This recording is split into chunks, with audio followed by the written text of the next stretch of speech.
प्रतिवर्ष पौष मास शुक्लपक्ष दशमी तिथि प्रत्येक ओडिया घरे पालन कराए सांब दशमी। सांब दशमी सह सूर्य पूजा मध्य जड़ित। सूर्य हेउचंती सकल शक्तिर आधार। सूर्य पुराण को पुराणर अन्य नाम हेउचे सांब पुराण। सांब हेउचंती प्रभु श्रीकृष्ण और जाम्बवती पुत्र। पौराणिक कहानी अनुसार गोटे कथा अच्छी, थरे प्रभु श्रीकृष्ण पुत्र सांब को घर दुआर जगाई दे राणी सत्यभामा सह राणी अनंतपुर अवस्थान करुथिले। कहिथिले किए भी आसिले भीतर को छाड़ब नहीं। सही समय ऋषि दुर्वासा केउ कारणवशतः आसी श्रीकृष्ण को देखा करिया को चाहिए, हेले सांब सीधा सीधा मना कर देइथिले। फल ऋषि दुर्वासा रागी जाइतिले। भୟରେ उपाय न पाई सांब राणी अनंतपुर हाजर हो जाइतिले।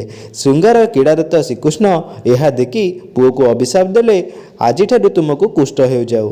रागरे सिना अभिशाप देदेले, किंतु पुओ तो पुओ होता है।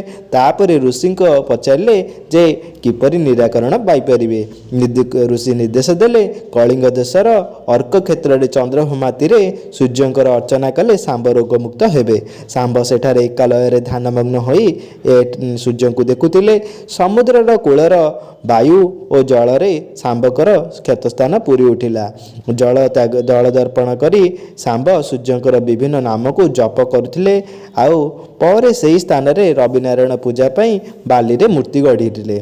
जोठारे सांब ध्यान करी ध्यान करुले से स्थान रे परवर्ती काल रे कोणार्क नाम रे ख्यात होइला। जो दिन सांब सूर्य को पूजा करी कुष्ठ रोगरु मुक्ति पाइथिले, सेही दिनटको आमे समस्ते सांब दशमी रूपे पालन करा जाउची। एही दिन चौरा मूल एक पूर्ण कुंभ स्थापन करा जाइथाए और सूर्यंकर प्रतीक स्वरूप एक गुआ स्थापना करा जाइथाए।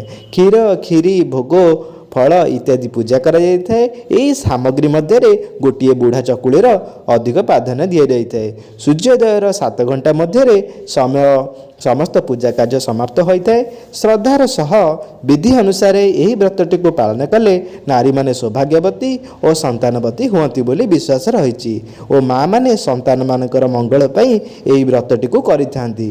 अनेक दुरारोग्य मुक्ति पाई महिला पुरुष किंबा पिला माने मध्य यही व्रतटी को करिथांती। सारा पृथ्वी रे काहे केउ अनादि कालरू पूजा पाई आछंती सूर्यदेव। पृथ्वीर मेक्सिको और भारत वर्ष सूर्य उपासना विशेष भाव में देखा मिलता है।